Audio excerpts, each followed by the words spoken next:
I'm going to show you how to use Crystallizer from Soundtoys to make any patch into an incredible riser effect. So right here I've got Synthmaster on just a sustained C note. This is what it sounds like, the pad originally.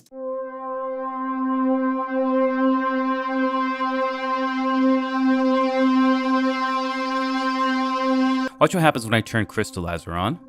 Let's go ahead and run it from the beginning again.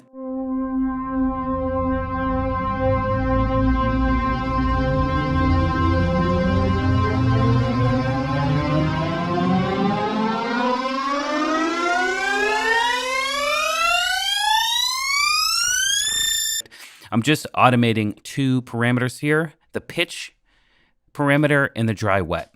The dry wet is pretty much linear, and then I have it at 100% wet for these last two bars, just so it's fully high pitched, but you can see here that the pitch continues to go up for that amount. And another really cool thing about this is once you have your automation set up inside of your DAW for the mix and the pitch, you come into your, whatever synth you're using, and if you just switch it up to a different patch and go ahead, you can try it out and see if it sounds better.